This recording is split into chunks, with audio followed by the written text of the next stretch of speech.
बिस्मिल्लाहिर्रहमानिर्रहीम। अस्सलाम वालेकुम डियर स्टूडेंट्स। हमने स्टार्ट किया है पैथोफिजियोलॉजी 2। ये हमारे साथ BSN 4th सेमेस्टर की एक सब्जेक्ट है जिसमें तकरीबन 4 चैप्टर जो है ना वो हमने पढ़े हैं और आज हम चैप्टर नंबर 5 स्टार्ट करने वाले हैं जो कि हमारे साथ है मस्कुलोस्केलेटल डिसऑर्डर। तो स्टूडेंट्स, जो मस्कुलोस्केलेटल डिसऑर्डर है तो मस्कुलो का मतलब है कि मसल्स की डिसऑर्डर और स्केलेटल का मतलब है कि स्केलेटन यानी जो बोन्स होते हैं उसकी डिसऑर्डर। ठीक है, तो इस चैप्टर में हम जॉइंट, बोन एंड मसल्स की डिसऑर्डर के बारे में कम्प्लीटली डिस्कशन आप लोग के साथ शेयर करेंगे। तो हमारे साथ एंड तक रहिएगा, वीडियो को एंजॉय करें, वीडियो को लाइक ज़रूर करें, कमेंट करें and press the bell icon ताकि नेक्स्ट वीडियो का नोटिफिकेशन आप लोग को बहुत जल्द मिल सके। और अगर आप हमारे चैनल पे नए हैं तो हमारे चैनल लेक्चर्स बाय अनाया को ज़रूर सब्सक्राइब करें। तो आइए स्टार्ट लेते हैं। हमारे साथ दिए गए हैं कि मस्कुलोस्केलेटल सिस्टम। तो इसमें लिखा गया है कि musculoskeletal system belong to the moment system. Musculoskeletal system जो है ना ये हमारे साथ किस चीज़ के साथ बिलोंग करती है? मोमेंट सिस्टम के साथ। किस तरह से? अगर हमारे बॉडी में, आप लोग खुद सोचें कि अगर हमारे बॉडी में मसल्स नहीं होते, बोन्स नहीं होते, जॉइंट्स नहीं होते तो हम किस तरह से मूवमेंट करते थे? सिर्फ गोश्त प्रेजेंट होता था, उस गोश्त के साथ हम किस तरह से मूवमेंट करते थे? ठीक है, तो हमारे साथ ये जो मसल्स होते हैं, ये जो जॉइंट्स होते हैं और ये जो बोन्स होते हैं, बोन्स ने हमारी बॉडी को एक स्ट्रक्चर दी है। ठीक है, इस तरह से जॉइंट्स जो है ना वो हमारे बोन्स में फिर उसने मूवमेंट के ज़रिए से हम मूवमेंट कर सकते हैं। ठीक है, उस जॉइंट के ज़रिए से हम मूवमेंट कर सकते हैं। और ये जो मसल्स होते हैं ना, मसल ने भी हमारी बॉडी को प्रोटेक्ट की है और दूसरा है कि शेप भी दिया है और दूसरा है कि हम काम करने के लायक है। इसकी वजह से हम काम करने के लायक रह गए हैं। ठीक है, और इसकी ज़रिए से भी हम मूवमेंट्स वगैरह कर सकते हैं। तो ये जो मस्कुलोस्केलेटल सिस्टम होता है इसके ज़रिए से हम क्या कर सकते हैं? इसको हम मोमेंट सिस्टम भी कह सकते हैं क्योंकि इसके ज़रिए से हम मूवमेंट करते हैं। Which is composed of bone, जो कि हमारे साथ bone, joints and skeletal muscles पे मौजूद होता है। ठीक है, जो स्केलेटल मसल्स होते हैं इसके बारे में हम फर्दर डिटेल के साथ पढ़ने वाले हैं। It is the main part of the body and plays the role supporting to the body. एक तो ये कि इसके बहुत सारे मेन फंक्शंस है, तो उस मेन फंक्शन में एक रोल इसका ये है, ये मसल, जॉइंट एंड बोन्स का। एक ये है कि ये हमारी बॉडी को सपोर्ट देती है, दूसरा है कि हमारी बॉडी को प्रोटेक्ट करती है जितनी भी बाहर की जो मतलब आर्गन आते हैं, ठीक है, या किसी भी इंजरी वगैरह, ट्रॉमा वगैरह से हमारी बॉडी को या हमारे इंपॉर्टेंट आर्गन्स को क्या कर देती है? ये प्रोटेक्ट कर देती है। जैसे कि हार्ट को रिब्स जो है ना वो प्रोटेक्ट करती है। ठीक है, तो इसी तरह से ये सारे बोन्स जो है ना ये हमारे इंपॉर्टेंट आर्गन को, जैसे कि अगर आप लोग स्कल को देख ले तो ये हमारे ब्रेन को प्रोटेक्ट कर देती है। ठीक है, एंड मूविंग, और जॉइंट्स के जरिए से फिर हम मूविंग भी कर सकते हैं। ठीक है, मस्कुलोस्केलेटल सिस्टम जो है ना, अब मस्कुलर सिस्टम जो है ना वो हमारे साथ 3 मेन जो मसल्स होते हैं उस पर कंपोज होता है।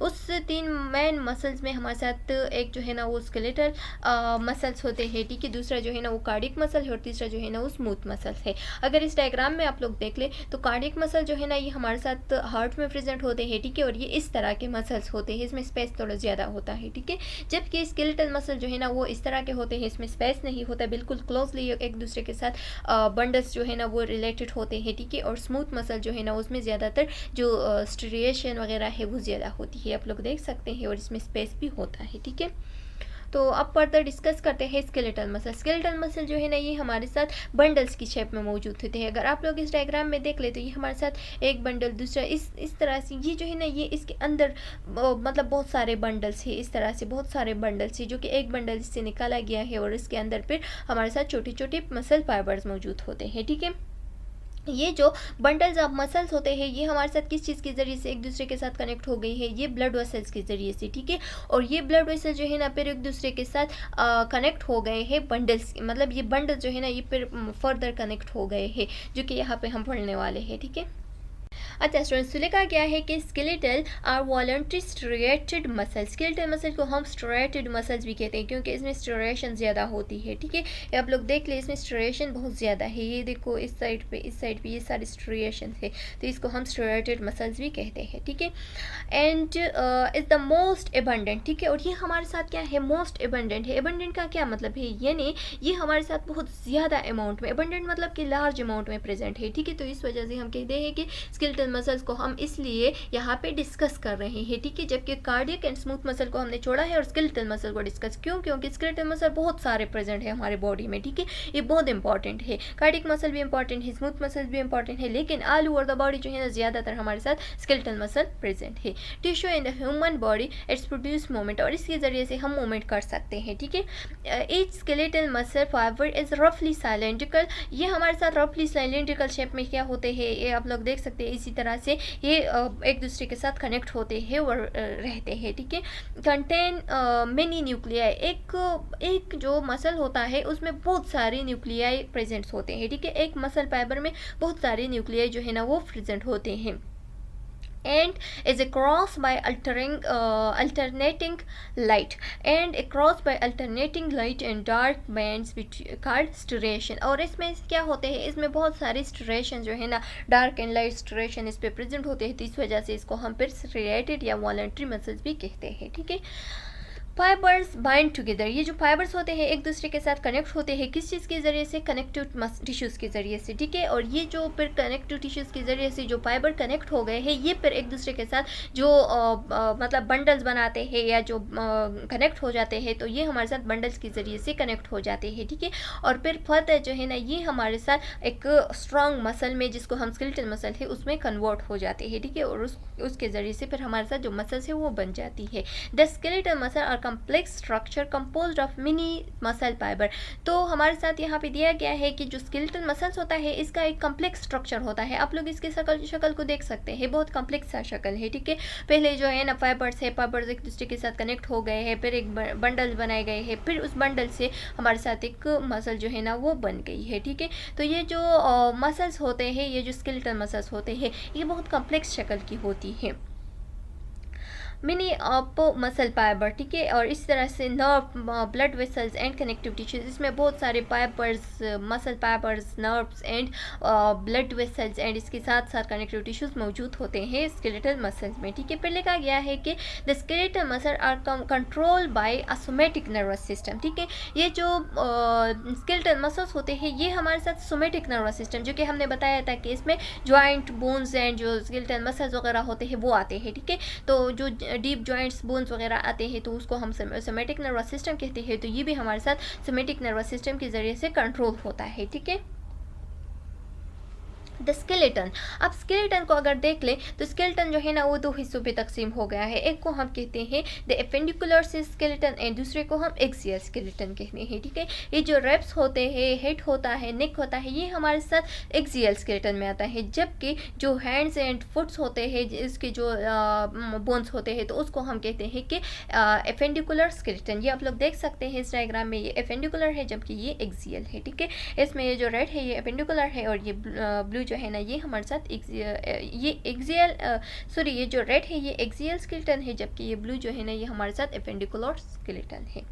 It provide a framework that support the muscles and skin to protect your internal organ, ठीक है। ये हमारे बॉडी को एक फ्रेमवर्क प्रोवाइड करती है। अगर ये फ्रेमवर्क नहीं होता तो जस्ट गोश कुछ भी नहीं होता था, ठीक है। हमारी बॉडी का फिर कोई भी शेप नहीं होता था सही से, तो इस वजह से ये जो है ना ये हमारी बॉडी को एक शेप प्रोवाइड करता है, एक फ्रेमवर्क प्रोवाइड करता है। और दूसरा क्या करता है, and skin and protect your internal organ, और ये हमारे इंटरनल ऑर्गन जैसे कि ब्रेन्स हो गए, ठीक है, इस तरह से ये जो हार्ट वगैरह होते हैं, ठीक है, ये हमारे इंटरनल ऑर्गन को क्या कर देती है, प्रोटेक्ट कर देती है। इट इज़ मेड ऑफ 20, अच्छा हमारी बॉडी जो है ना 206 बोन्स से बनी हुई होती है, और इसको फिर दो हिस्सों में तकसीम किया है। तो जो 80 बोन्स होते हैं वो एक्सियल में प्रेजेंट है, ठीक है। इसको हमने एनवायरनमेंट फिजियोलॉजी 2 में डिस्कस किया है, वहाँ से आप लोग देख सकते हैं कि एक्सियल बोन्स में जो जितने भी इसके काउंट्स है, रिब में कितने प्रेजेंट है, पेस में कितने प्रेजेंट है, हेड में कितने प्रेजेंट है, ये सब हमने काउंट किया है, वहाँ से आप लोग देख लें। और जो एपेंडिकुलर टिश्यूज़ है, एपेंडिकुलर जो स्केलेटन है उसमें तकरीबन 126 बोन्स प्रेजेंट है, ठीक है। तो ये भी हमने डिस्कस किया है, वहाँ से आप लोग देख सकते हैं।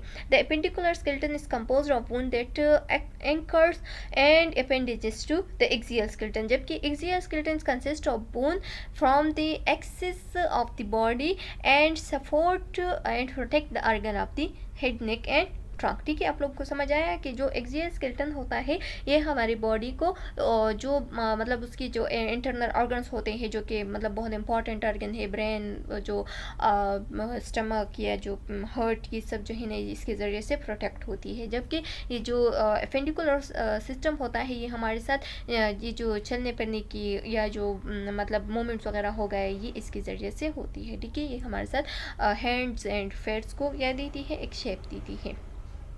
अच्छा स्टूडेंट्स, अब आते हैं बोन्स की कंपोजिशन की तरफ। तो बोन्स जो है ना ये हमारे साथ टू टाइप के बोन्स होते हैं। एक को हम कहते हैं कम्पैक्ट बोन जो कि सख्त होता है बाहर साइड से, और दूसरा जो है ना वो स्पॉन्जी बोन्स होता है जो कि इंटरनल होता है। द बोन्स उस सख्त के अंदर जो है ना एक स्पॉन्जी शेप की बोन्स प्रेजेंट होते हैं जिसको हम कहते हैं स्पॉन्जी बोन। ठीक है, वो नरम होता है। तो यहाँ पे लिखा गया है कि bone is not a uniformly solid material. ये हमारे साथ एक यूनिफॉर्मली बिल्कुल सॉलिड मटेरियल नहीं है, बल्कि यहाँ के इंटरनल जो स्पेस होता है उसमें हमारे साथ जो नरम या स्पॉन्जी मटेरियल है वो भी प्रेजेंट होता है। और बाहर से एक जगह पे सख्त है तो दूसरी जगह पे जहाँ पे मतलब सख्त बूंद की ज़रूरत नहीं होती तो वहाँ पे नरम बूंद प्रेजेंट होते हैं। ठीक है, तो ये हमारे साथ सख्त है नरम दोनों हो सकते हैं। अब बोन्स के जो टिश्यूज़ होते हैं तो एक हमारे साथ कम्पैक्ट बोन होती है जो कि आउटर लेयर्स होती है। ठीक है, और ये बहुत सख्त होती है। ठीक है, और ये हमारे बॉडी के जो लेग होते हैं ये जहाँ पे भी बोन प्रेजेंट है। ठीक है, ये आउटर जो बोन्स होते हैं। अगर आप लोगों ने चिकन का बोन देखा होगा तो उसका जो लेग पीस होता है उसके जो बोन होते हैं वो अंदर से बिल्कुल सॉफ्ट होता है। ठीक है, स्पॉन्जी होता है, जबकि बाहर से ये बहुत क्या होता है, बहुत सख्त होता है। ठीक है, तो ये हमारे साथ हो गया कम्पैक्ट बोन बाहर से, और जबकि इंटरनल जो होता है उसको हम स्पॉन्जी बोन्स कहते हैं। हमारी बॉडी में जो स्पॉन्जी बोन होता है वो तकरीबन 20% प्रेजेंट है, जबकि जो कम्पैक्ट बोन है जो सख्त है वो 80% है। ठीक है स्टूडेंट्स, अब आते हैं टेंडन एंड लिगामेंट की तरफ। तो टेंडन वो होते हैं जो कि हमारे साथ मसल को बोन के साथ कनेक्ट कर देती है, और लिगामेंट वो होती है जो कि मसल टू मसल कनेक्शन होती है। ठीक है, अब इसमें ये एमसीक्यू आता है कि टेंडन जो है ना वो कौन सा होता है और लिगामेंट जो है ना वो कौन सा होता है। तो जो मसल टू मसल कनेक्शन कर देती है उसको हम क्या कहते हैं, उसको हम जो बोन टू बोन कनेक्शन कर देती है उसको हम लिगामेंट कहते हैं, और जो मसल टू बोन कनेक्शन कर देती है आप लोग देख सकते हैं इस तरह से, तो इसको हम क्या कहते हैं, इसको हम टेंडन कहते हैं। ठीक है, तो ये एमसीक्यूज पॉइंट ऑफ व्यू से ये दोनों पॉइंट्स आप लोगों ने रिमेंबर रखना है।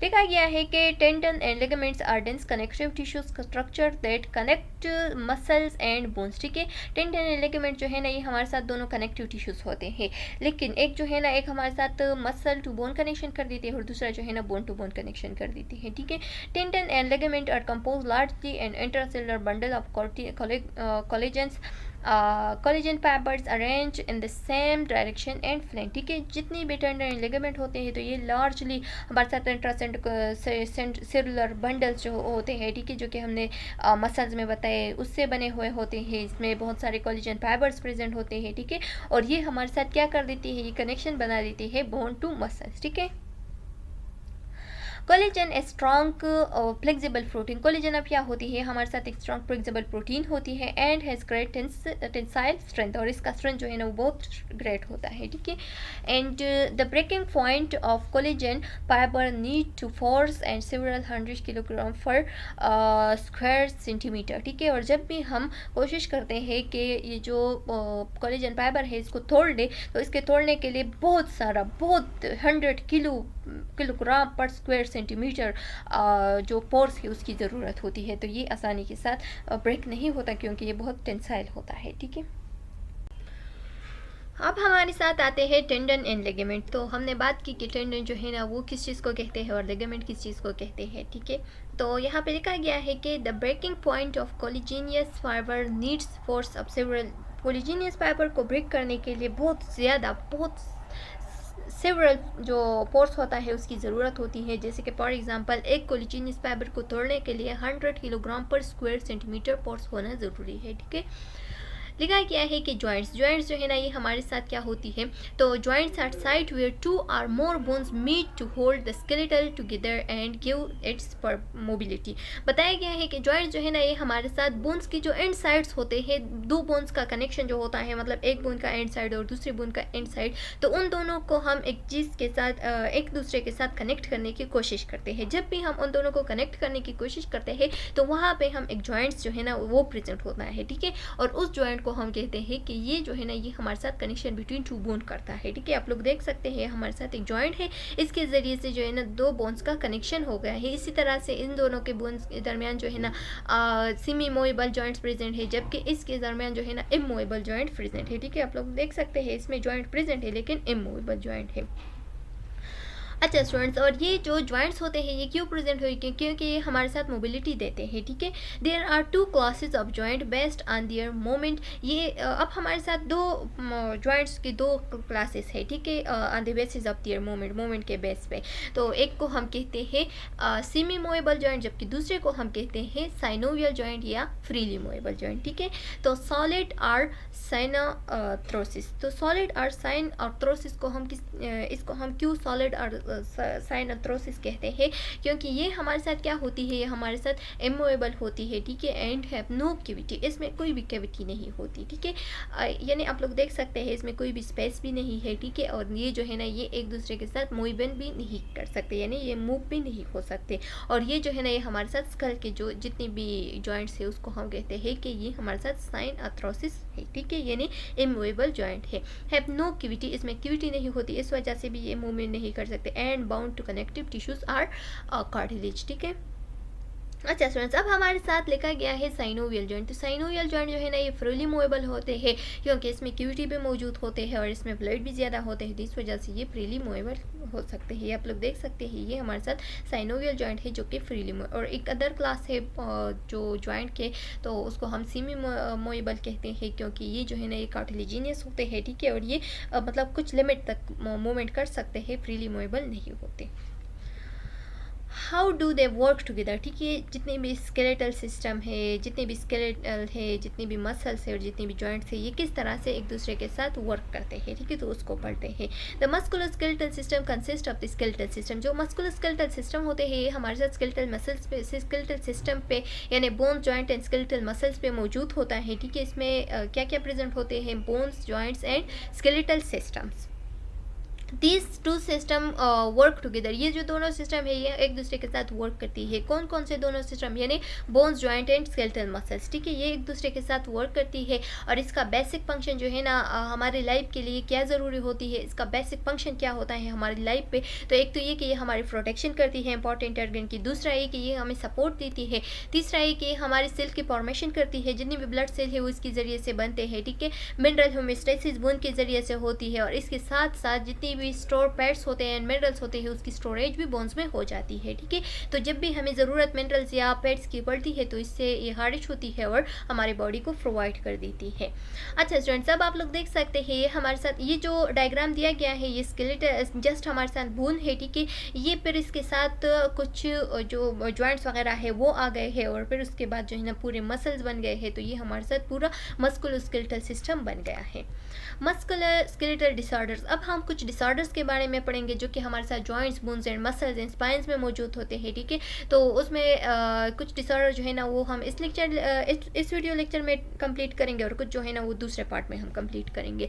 तो लिखा गया है कि करेक्टराइज्ड बाय पेन, इसको हम पेन के जरिए से करेक्टराइज कर सकते हैं। दूसरा है कि इसकी जो मूवमेंट होती है, जो मोबिलिटी होती है वो लिमिट में आ जाती है। तीसरा है कि ये फंक्शन जो है ना वो सही से परफॉर्म नहीं कर सकते, ठीक है, यानी डिक्सट्रिटी की हो जाती है। डिक्सट्रिटी जो है ना ये हमारे साथ किस चीज़ को कहते हैं, जब फंक्शन जो है ना वो सही से परफॉर्म नहीं, यानी जो टास्क उसको मिलते हैं तो वो सही से परफॉर्म नहीं हो रही हो, ठीक है। और इसके साथ साथ जितनी भी ओवरऑल फंक्शन है उसका लेवल भी कम हो जाए। तो उसमें जो जॉइंट्स में जितनी भी डिसऑर्डर मौजूद है तो वो हमारे साथ होती है osteoarthritis, rheumatoid arthritis and psoriatic arthritis, और इसके साथ साथ गाउट को हम पढ़ेंगे, ठीक है। ये हमारे साथ जॉइंट की 4 डिसऑर्डर्स है। फिर इसके बाद हम बोन डिसऑर्डर पढ़ेंगे। बोन डिसऑर्डर में हमारे साथ ऑस्टियोपोरोसिस, ऑस्टियोफीनिया एंड एसोसिएटिव फ्रिजिलिटी, ठीक है, और इसके साथ साथ ऑस्टियोजेनेसिस, इम्परफेक्टा एंड फ्रैक्चर मौजूद है। जबकि मसल्स में जो डिसऑर्डर्स है तो उसको हम मस्कुलर डिस्ट्रॉफीज कहते हैं, एंड स्पाइन की जितनी भी डिफॉर्मिटीज़ होती है, जैसे कि जब हमारे साथ स्किफोसिस हो जाती है, ठीक है, लाइडोसिस हो जाती है, तो उस सब को हम पढ़ेंगे। अच्छा स्टूडेंट्स, अब आते हैं मस्कुलोस्केलेटल डिसऑर्डर की तरफ। तो अप्रॉक्सीमेटली तकरीबन 1 to 7 billion people world wide जो है ना वो मस्कुलोस्केलेटल डिसऑर्डर के साथ जी रहे हैं। मतलब इतने ज़्यादा डिसऑर्डर जो है ना मस्कुलोस्केलेटल डिसऑर्डर मौजूद है वर्ल्ड वाइड, ठीक है। मस्कुलोस्केलेटल डिसऑर्डर इतने ज़्यादा लोगों में, musculoskeletal disorder are leading contributed to disability world wide. ये वर्ल्ड वाइड जो है ना इसमें क्या क्या साइन एंड सिम्टम होती है ताकि जो हमें पता चलता है कि मस्कुलोस्केलेटल डिसऑर्डर मौजूद है। तो एक तो ये कि इसकी मोबिलिटी कम हो जाती है, दूसरा ये कि ये टास्क परफॉर्म नहीं कर सकता, जो उसका जो डेली टास्क होता है, ठीक है, चलना फिरना वगैरह काम परफॉर्म करना ये नहीं कर सकता क्योंकि मस्कुलोस्केलेटल डिसऑर्डर हो गई है। फिर हमारे साथ आते हैं the disability associated with musculoskeletal condition has been increasing, ठीक है। ये डिसेबिलिटी जो है ना अगर इस टाइम के साथ ट्रीट नहीं किया तो ये हमारे साथ ये कंडीशन सीवियर भी हो जाता है, ठीक है। और इसके ज़रिए से अगर ये हमने ट्रीट नहीं किया तो ये हमारे साथ बिल्कुल जो बोन्स वगैरह है उसको ख़त्म भी कर सकते हैं, ठीक है। And is projected to continue to increase in the next decades, ठीक है। और ये हमारे साथ फिर नेक्स्ट जनरेशन तक भी पहुँच सकते हैं, ठीक है। तो अब हम फर्स्ट डिजीज़ को डिस्कस करेंगे जो कि हमारे साथ आर्थराइटिस होती है। आर्थराइटिस जो है ना इसको हम पढ़ेंगे, आर्थराइटिस के फिर कुछ टाइप्स है उसको हम डिस्कस करेंगे, ठीक है। कि कौन सा आर्थराइटिस जो है ना वो बच्चों में होता है, कौन सा जवानों में होता है, ठीक है। इन सबको डिस्कस करेंगे। तो ये इस डिजीज़ में। अच्छा स्टूडेंट्स, तो arthritis is a broad term. Arthritis जो है ना ये हमारे साथ ब्रॉड टर्म है और इसमें तकरीबन बहुत ज़्यादा जो है ना इसमें डिजीज़ प्रेजेंट होते हैं, जैसे कि osteoarthritis, juvenile arthritis, gout, rheumatoid arthritis, ये सारे आर्थराइटिस में आते हैं, ठीक है। तो आज हम कुछ डिजीज़ आर्थराइटिस के बारे में पढ़ेंगे जो कि स्लाइड में मौजूद है, और कुछ जो प्रेजेंट नहीं है तो वो हमारे कोर्स ग्रेड में भी नहीं है, उसको फिर कभी डिस्कस करेंगे, ठीक है। तो arthritis is a broad term that describe more than 100 different joint condition, ठीक है। आर्थराइटिस जो है ना ये हमारे साथ एक ब्रॉड टर्म है और इसमें तकरीबन 100 से ज़्यादा जॉइंट कंडीशंस जो है ना वो आ सकते हैं, ठीक है। The most common type of arthritis जो है ना उसमें हमारे साथ ऑस्टियोआर्थराइटिस आता है। ऑस्टियोआर्थराइटिस जो है ना इसको हम वियर एंड टियर भी कहते हैं। वियर एंड टियर क्यों इसको हम कहते हैं, क्योंकि इसमें हमारे साथ जो जॉइंट्स होते हैं ना वो क्या हो जाती है, उसकी ब्रेकडाउन हो जाती है, ठीक है। तो जब भी जॉइंट की ब्रेकडाउन आ जाती है या जॉइंट कार्टिलेज की ब्रेकडाउन आ जाती है तो उस दौरान हम कहते हैं कि इसकी टियरिंग डाउन हो गई है। तो इस दौरान हम कहते हैं कि जॉइंट को जो ऑस्टियोपोरोसिस है उसको हम वियर एंड टियर डिजीज़ भी कह सकते हैं, ठीक है। Which develop when joint cartilage breaks down, ठीक है। जब भी हमारे साथ जॉइंट कार्टिलेज जो है ना उसकी ब्रेक डाउन हो जाए तो उस दौरान हमारे साथ जो रिपीटेटिव स्ट्रेस है वो जॉइंट पे आती है, उसकी वजह से फिर जो फ्रिक्शन है बोन्स में वो पैदा हो जाती है, जिसकी वजह से जो बोन्स है वो भी क्या हो जाते हैं, वो भी डिस्टर्ब होते हैं और उसमें भी इन्फ्लेमेशन काज हो जाती है। तो उस कंडीशन को हम कहते हैं कि ऑस्टियोआर्थराइटिस हो गई है। इसको हम नेक्स्ट स्लाइड में डिटेल के साथ भी पढ़ेंगे, ठीक है। जुवेनाइल आर्थराइटिस जो है ना ये भी जॉइंट की एक डिजीज़ है और ये ज़्यादातर इम्यून सिस्टम की डिसऑर्डर है, ठीक है। ऑटो इम्यून अटैक होती है, यानी ऑटो इम्यून डिसऑर्डर होती है ये, ठीक है। और जब भी हमारे साथ इम्यूनिटी जो है ना वो अपने ही टिश्यूज़ पे, अपने ही सेल्स पे अटैक करते तो उस दौरान हम कहते हैं कि ऑटो इम्यून डिजीज़ हो गई है। और इस जुवेनाइल आर्थराइटिस में भी यही होता है, यानी ऑटो इम्यून डिजीज़ है, ठीक है। और जुवेनाइल आर्थराइटिस जो है ना ये आप लोगों ने एमसीक्यूज़ पॉइंट ऑफ व्यू से याद रखना है कि जब भी हमारे साथ 16 ईयर के बच्चे होते हैं या जो यंगर्स होते हैं तो उसमें ज़्यादातर जुवेनाइल आर्थराइटिस होती है, ठीक है। अब क्योंकि जुवेनाइल का मतलब है कि यंग एज में, ठीक है, यंग एज में जब भी आर्थराइटिस हो जाए तो उस दौरान हम कहते हैं कि जुवेनाइल आर्थराइटिस हो गई है। नेक्स्ट हमारे साथ है गाउट। तो गाउट को हमने एडल्ट हेल्थ नर्सिंग में भी डिटेल के साथ पढ़े हैं, बल्कि ये सारे डिजीज़ हमने एडल्ट हेल्थ नर्सिंग के जो मस्कुलोस्केलेटल डिसऑर्डर्स है उसमें कम्प्लीटली पढ़े हैं, ठीक है। लेकिन इसमें भी कुछ इसके ऑब्जेक्टिव्स क्लियर करने वाले हैं क्योंकि इसके पेपर में तो वही नहीं आ सकते, ठीक है। तो इस वजह से हम यहाँ पे भी पढ़ लेंगे। तो गाउट जो है ना इसमें क्या होता है, जब हमारे साथ जो यूरिक एसिड का लेवल होता है ना, जो crystal of the uric acids होते हैं वो जब क्या हो जाए, उसमें जब डिजीज़ आ जाए और जब वो नॉर्मल लेवल से इंक्रीज़ हो जाए तो उस दौरान हमारे साथ जॉइंट में गाउट बनती है, तो उसको हम कहते हैं कि गाउट, ठीक है। फिर हमारे साथ आते हैं रूमेटॉइड आर्थराइटिस। रूमेटॉइड आर्थराइटिस जो है ना ये हमारे साथ एक ऑटो इम्यून डिजीज़ है, ठीक है। ये भी ऑटो इम्यून है और जुवेनाइल आर्थराइटिस भी ऑटो इम्यून है, ठीक है। और इसमें क्या होता है, इसमें ये जो जॉइंट है, ये जॉइंट के जो साइनोवियल मेम्ब्रेन होता है जो कि फ्रीली मूवेबल होता है उस पर अटैक कर देती है ऑटो इम्यूनिटी और उस वजह से हमारे साथ आर्थराइटिस बन जाती है। तो इस दौरान हम कहते हैं कि रूमेटॉइड आर्थराइटिस हो गई है। नेक्स्ट हमारे साथ अब जो ऑस्टियोआर्थराइटिस है उसको डिटेल के साथ पढ़ा है। Osteoarthritis the most common form of the arthritis, ये हमारे साथ मोस्ट कॉमन पार्ट होती है आर्थराइटिस की, ठीक है। और इसमें ज़्यादातर जो कॉमन एरिया है जहाँ पे ऑस्टियोआर्थराइटिस हो जाती है तो वो हमारे साथ नी है, ठीक है। ये जो नी होती है ना, इसमें क्या हो जाती है, इसके जो साइनोवियल फ्लूइड होते हैं, ठीक है, जिसको हम आर्टिकुलर कार्टिलेज भी कहते हैं, ठीक है। ये आर्टिकुलर कार्टिलेज जो है ना इसकी ब्रेकडाउन हो जाती है और फिर इसकी ये जो कार्टिलेज है ये ख़त्म हो जाता है। जब ये ख़त्म हो जाता है तो बोन टू बोन जो है ना फ्रैक्शन पैदा हो जाती है, जिसकी वजह से बोन में भी इन्फ्लेमेशन कास हो जाती है, बिल्कुल इसी तरह से हो जाती है, ठीक है। तो लिखा गया है कि ये हमारे साथ एक डिजेनरेटिव टियर एंड वियर या wear and tear type of arthritis है। और इसमें क्या होता है, the cartilage of the knee जो है ना वो ग्रेजुअली वियर्स अवे हो जाता है, ठीक है, यानी अपनी जगह से हिल जाता है, ख़त्म हो जाता है, जिसकी वजह से फिर कार्टिलेज जो है ना जो बोन्स होते हैं वो रफली बन जाते हैं, जिसकी वजह से जब भी वो फ्रैक्शन करेगा तो इस वजह से हमारे साथ जो इन्फ्लेमेशन है वो कास हो जाती है, ठीक है। And the protective space between the bones decreases, ठीक है। और जितना भी प्रोटेक्टिव स्पेस होता है बोन्स में, ताकि इसमें फ्रैक्शन पैदा ना हो जाए, तो वो जो है ना वो ख़त्म हो जाती है, इसकी वजह से फिर इन्फ्लेमेशन ऑफ द बोन कास हो जाती है। तो इस वजह से इसको ऑस्टियोआर्थराइटिस कहा है, यानी ऑस्टियो का मतलब है कि बोन का इन्फ्लेमेशन होना, ठीक है। It occur most often in people 50 years age, जब भी हमारे साथ लोग जो है ना जितने भी लोग होते हैं वो अगर 50 एज से अबव हो जाए तो तब उसमें ये ज़्यादातर हो जाती है, ठीक है। और ये यंगर पीपल में भी हो सकते हैं, जिसको हम फिर जुवेनाइल आर्थराइटिस कहते हैं, ठीक है, लेकिन बहुत कम होता है ये। ज़्यादातर ये जो है ना ये हमारे साथ 50 एज की जितने भी लोग होते हैं उसमें मोस्ट कॉमन होता है। Osteoarthritis usually develops slowly and the pain it causes worsen over time, ठीक है। Osteoarthritis जो है ना ये हमारे साथ slowly develop होती है और जब भी ये worsen हो जाए, मतलब ज़्यादा टाइम ले ले, degenerative disease है, ठीक है, टाइम तो लेगा और फिर इसकी डिजेनरेशन जब ज़्यादा हो जाए तो उस दौरान हमारे साथ वर्सन पेन जो है ना वो फील होता है, ज़्यादा पेन शुरू हो जाता है। इसकी सिम्टम्स की तरफ अगर हम देख लें तो इसकी सिम्टम में क्या मौजूद होती है, ऑस्टियोआर्थराइटिस जो है ना यूजुअली अगर स्लोली, ये हमारे साथ स्लोली होती है। It may be many years before the damage of the joint become noticeable, ठीक है। और जब भी हमारे साथ ऑस्टियोआर्थराइटिस हो जाए तो पहले तो हमें पता नहीं चलता, लेकिन बाद में जब ये वर्सन बन जाए तो उस दौरान हमें ये नोट होता है कि इस जगह पे इस जगह पे इस जगह पे ये सारे जितनी भी ये एरिया दिए गए हैं तो इसमें क्या हो जाता है हमारे साथ साइन एंड सिम्टम जो है ना यानी पेन वगैरह महसूस हो जाती है, ठीक है। Only a third people whose X-ray show osteoarthritis, ठीक है। ज़्यादातर लोगों के जो एक्सरे हम कर देते हैं तो उसका ऑस्टियोआर्थराइटिस दिखाई भी नहीं देता, लेकिन फिर भी कुछ ना कुछ लोगों का एक्सरे में ऑस्टियोआर्थराइटिस रिपोर्ट्स जो है ना वो आ जाती है, ठीक है। और इसके रिपोर्ट में क्या प्रेजेंट होता है, ज़्यादातर जब पेशेंट से हम हिस्ट्री लेते हैं तो वो कहता है कि मुझे पेन हो रहा है, ठीक है। इसके साथ साथ मैं सही से अपने पाँव को, हैंड्स वगैरह को हिला नहीं सकती, इस पर मैं काम नहीं कर सकती, इसमें स्टिफनेस आ जाती है, ठीक है। और ज़्यादातर सुबह में स्टिफनेस आ जाती है, जब भी मैं लेटा हुआ होता हूँ या बैठा हुआ होता हूँ तो उस दौरान इसमें ज़्यादातर स्टिफनेस आ जाती है। दूसरा है कि इसमें स्वेलिंग होती है और टेंडरनेस, जब भी मैं इसको मतलब टच करता हूँ तो उस दौरान इसमें ज़्यादा सीवियर पेन जो है ना वो फील हो जाता है। अच्छा स्टूडेंट्स, अब जब भी हम डायग्नोजिंग की तरफ देखेंगे कि इस पेशेंट को ऑस्टियोआर्थराइटिस हो गई है कि नहीं, तो एक्सरे करेंगे, एमआरआई करेंगे, आर्थ्रोस्कोपी करेंगे, यानी ये जो हमारे साथ जो जॉइंट है जहाँ पे पेन ज़्यादा महसूस हो रहा है तो उसको हम एक कैमरे के ज़रिए से देखेंगे, ठीक है।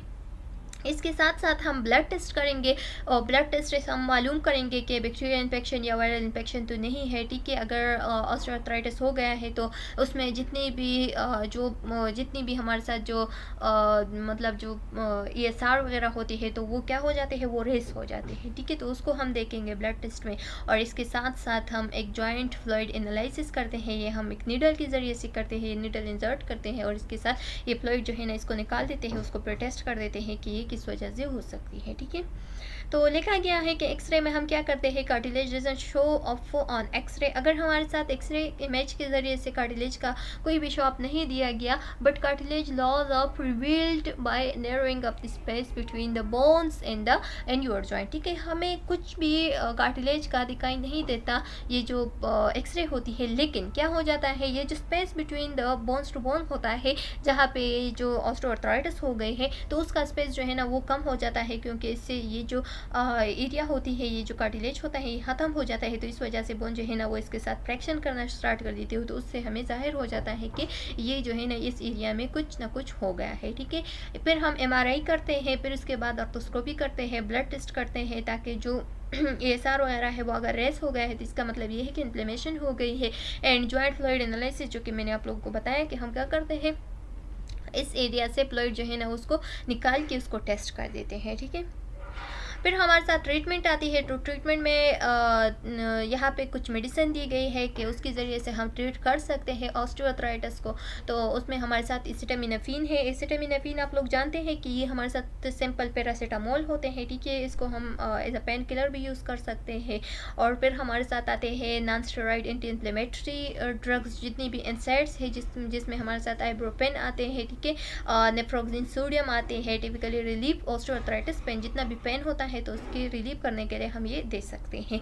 इसके साथ साथ ये जो एनसेड होता है ये स्टमक को ज़्यादा अपसेट कर देती है, ठीक है। स्टमक पे बहुत ज़्यादा इसका इफेक्ट होता है, साइड इफ़ेक्ट होता है।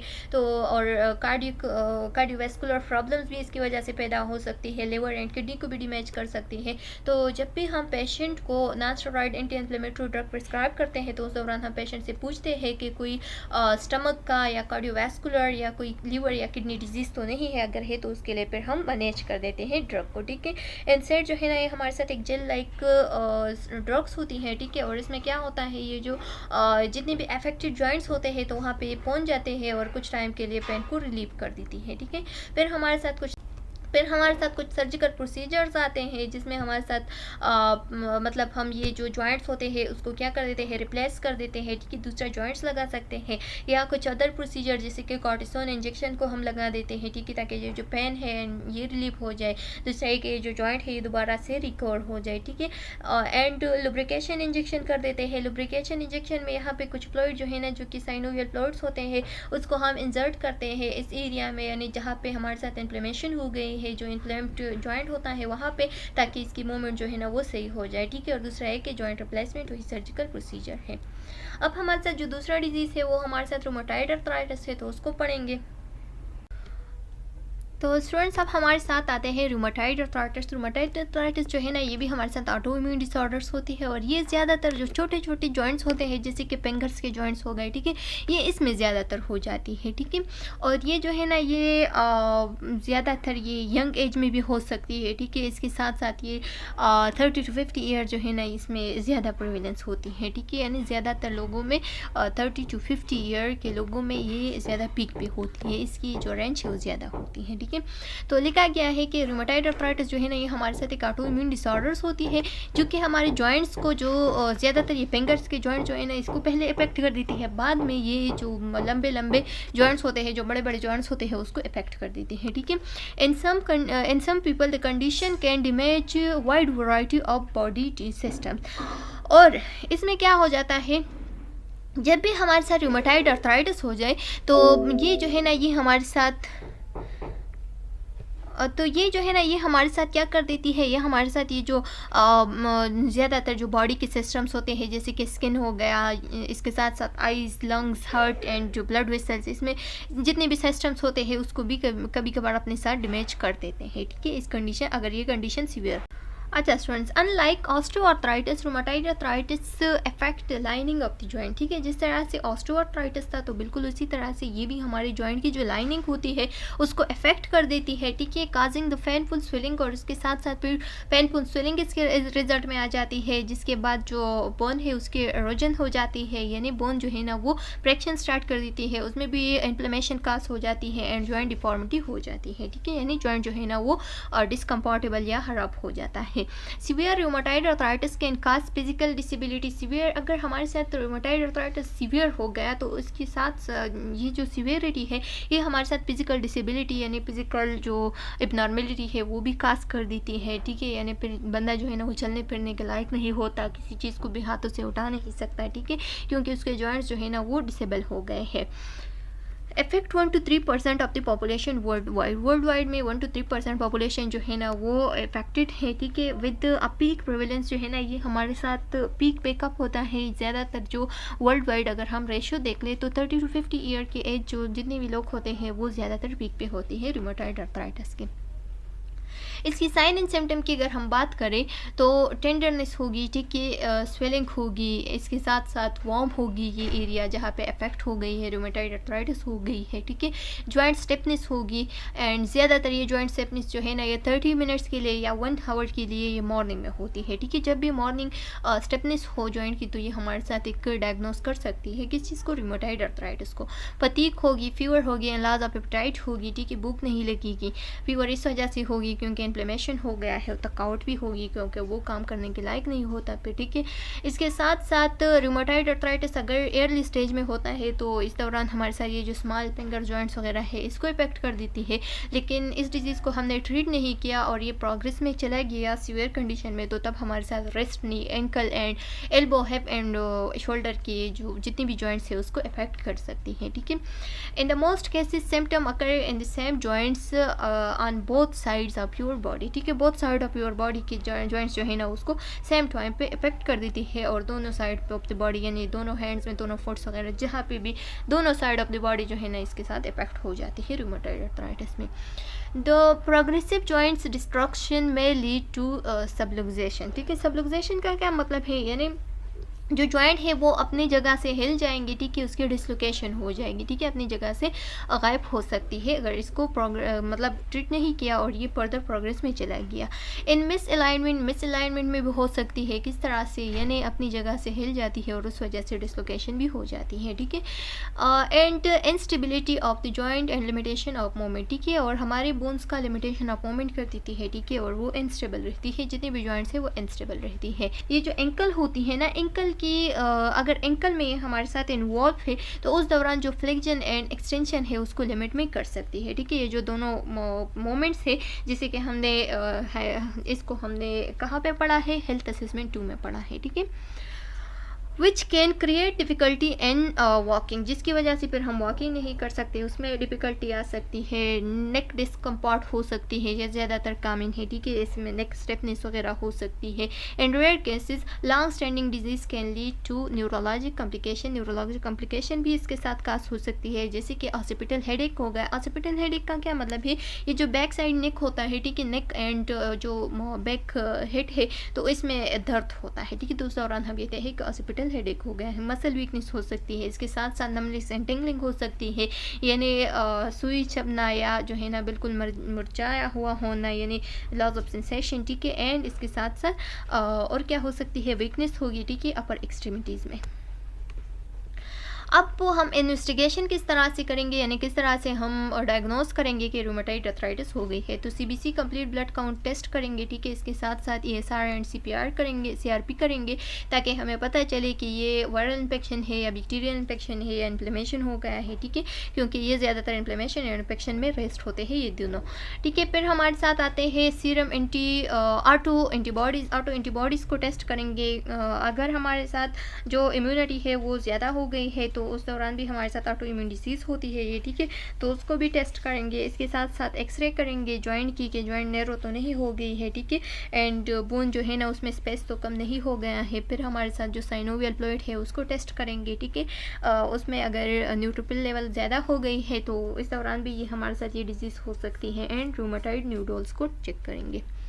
ये आप लोग देख सकते हैं इसकी पैथोफिजियोलॉजी है कि क्या होता है कि जब भी हमारे साथ पैथोलॉजिकल इन्फ्लेमेटरी रिस्पांस आ जाता है ना, ऑटो इम्यून रिस्पांस जो है ना वो हो गया है, ठीक है, ऑटो इम्यून डिजीज़ है तो इम्यूनिटी जो है ना वो ज़्यादा हो गई है, तो इस वजह से हमारे साथ यहाँ पे जो हमारी इम्यून जो एंटीबॉडीज़ है उसने यहाँ पे अफेक्ट किया है, जिसकी वजह से इन्फ्लेमेशन काज की है। जब भी इन्फ्लेमेशन हो जाती है तो इन्फ्लेमेशन जो है ना ये फर्दर सीवियर हो जाता है, जो कि इन्फेक्शन में भी कन्वर्ट हो सकते हैं, लिम्फोमाज में भी, एंड ऑस्टियोपोरोसिस भी काज हो सकती है, ठीक है, एंड कार्डियोवैस्कुलर कॉम्प्लिकेशन भी इसकी वजह से काज हो सकती है। इसके साथ साथ जो जॉइंट डिस्ट्रक्शन है वो भी हो सकती है अगर टाइम को ज़्यादा ले लिया, ठीक है।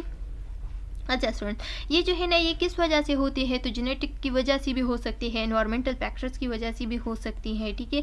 अगर हमारी ऑटो इम्यून डिजीज़ है तो ऑटो इम्यूनिटी की वजह से भी हो सकती है, ठीक है। तो ये सारे यहाँ पे मौजूद है, इसके ज़रिए से हमारे साथ जो जितनी भी पैथोफिजियोलॉजी हो यहाँ पे दिया गया है।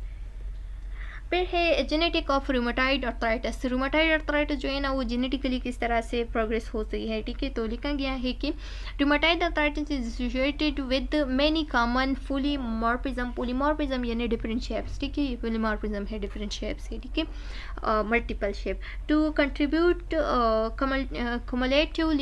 कम्युलेटिवली टू डिजीज पैथोजेनेसिस। लिखा गया है कि हम किस तरह से डायग्नोस करेंगे कि ये हमारे साथ क्या है, रूमेटाइड अर्थराइटिस जो है ना ये जेनेटिक के ज़रिए से मतलब क्या हो गए हैं, जनरेशन में कन्वर्ट हो गए हैं, ठीक है। तो हम डिजीज़ के जितनी भी पैथोजेनेसिस है उसको पहले क्या करेंगे, उसको मतलब कंबाइन करेंगे, ठीक है, उसको ले लेंगे और फिर हम जितनी भी उसकी फादर मदर वगैरह है उसमें क्या करेंगे, उसको ट्रीट करेंगे और उसको हम दूसरी जनरेशन को बचाने के लिए हम उसके लिए कुछ डोज देंगे, ठीक है। फिर इससे ये होगा कि जो जनरेशन आता है उसमें ये जो रूमेटाइड अर्थराइटिस है ये में भी अफेक्टेड ना हो, ठीक है। Response to treat varies widely different between patient and his genetic component. Polymorphism associated with improve और reduce treatment response could be used guide clinical practice, ठीक है। और जितना भी पॉलीमॉर्फिज्म ये जो टेक्निक होता है पॉलीमॉर्फिज्म का, तो ये हम इसलिए करते हैं ताकि जो फर्दर जनरेशन है वो भी उसमें ये जो ऑस्टियोआर्थराइटिस रूमेटाइड अर्थराइटिस ये काज ना हो, ठीक है। और दूसरा ये कि जितनी भी ये पेशेंट प्रेजेंट है उसमें भी थोड़ा इम्प्रूवमेंट आ जाए, ठीक है। अब मैनेजमेंट की तरफ आते हैं तो इसके लिए जो ट्रीटमेंट करते हैं, no treatment cures rheumatoid arthritis का सही से केयर जो है ना वो मौजूद नहीं है, लेकिन फिर भी हमारा गोल होता है कि हम क्या करें, पेशेंट का जो फंक्शन है वो रिटर्न करें, ठीक है। दूसरा ये कि पेशेंट की जो डिजीज़ है उसको क्या करें, उसको ठीक करें, ठीक है, उसको उसकी जो नॉर्मल मेंटेनेंस है उसको दोबारा से मेंटेन रखें। तो इस दौरान हम non steroid anti inflammatory drugs देते हैं ताकि उसका जो पेन है उसको रिलीफ मिल जाए। दूसरा ये कि हम क्या कर देते हैं, उसकी स्टेपनेस को, यानी रोमेटाइड अर्थराइटिस में ज़्यादातर स्टेपनेस होती है तो उसको ट्रीट कर देते हैं। और कॉर्टिकोस्टेरॉइड इसलिए देते हैं ताकि उसका जो डिजीज़ एक्टिविटी है वो थोड़ा सप्रेस रहे, ठीक है, क्योंकि इसके जितनी भी ऑटो इम्यून डिजीज़ है इसके ज़रिए से हम इसको ट्रीट कर सकते हैं। फिर हमारे साथ difference between osteoarthritis and rheumatoid arthritis है। तो ऑस्टियोआर्थराइटिस एंड रूमेटाइड अर्थराइटिस दोनों का हमने पढ़ा। तो ऑस्टियोआर्थराइटिस एंड रूमेटाइड अर्थराइटिस में क्या होता है, ऑस्टियोआर्थराइटिस जो है ना ये हमारे साथ ओल्ड एज में होती है, ये आप लोगों ने याद रखना है। दूसरा ये कि ये हमारे साथ जो लार्ज जॉइंट्स होते हैं उसमें होती है, ठीक है। और उसमें क्या होती है, उसमें डीजेनरेशन ऑफ द कार्टिलेज होती है, ठीक है, यानी कार्टिलेज जो है ना वो डीजेनरेट हो जाती है, आप लोग देख सकते हैं। और इस दौरान हमारे साथ क्या होती है, इन दोनों का फ्रैक्शन हो जाता है जिसकी वजह से बोन जो है ना वो इन्फेक्टेड बन जाती है। जबकि रूमेटाइड अर्थराइटिस में क्या होती है, रूमेटाइड अर्थराइटिस जो है ना ये यंग एज में होते हैं। और दूसरा ये कि ये हमारे साथ ऑटो इम्यून साइनोवियल इन्फेक्शन है ये, ठीक है, ये जो साइनोवियल जॉइंट्स होते हैं ना इसमें इन्फेक्शन हो जाती है, इसकी वजह से फिर हमारे साथ ये जो क्या होती है, जो कार्टिलेज होती है इसकी डिजेनरेशन हो जाती है, ठीक है। तो रूमेटाइड अर्थराइटिस एंड ऑस्टियोआर्थराइटिस में यही डिफरेंस है कि रूमेटाइड अर्थराइटिस जो है ना ऑटो इम्यून डिजीज़ है और यंग एज में होती है, जबकि ऑस्टियोआर्थराइटिस जो है ना ये ओल्ड एज में होती है और ये डिजेनरेटिव डिजीज़ है, ठीक है, डिजेनरेशन ऑफ द कार्टिलेज हो जाती है इसमें। तो चलो स्टूडेंट्स, उम्मीद है कि आप लोगों को यहाँ तक समझ में आ गया होगा। नेक्स्ट लेक्चर में हम फर्दर ऑस्टियोपोरोसिस को एंड इसके जो बाकी पार्ट्स है उसको डिस्कस करेंगे। अगर इसमें कोई कॉम्प्लिकेशन क्वेश्चन है तो आप लोग कमेंट सेक्शन में पूछ सकते हैं। नेक्स्ट वीडियो में मिलते हैं, तब तक के लिए अल्लाह हाफिज़।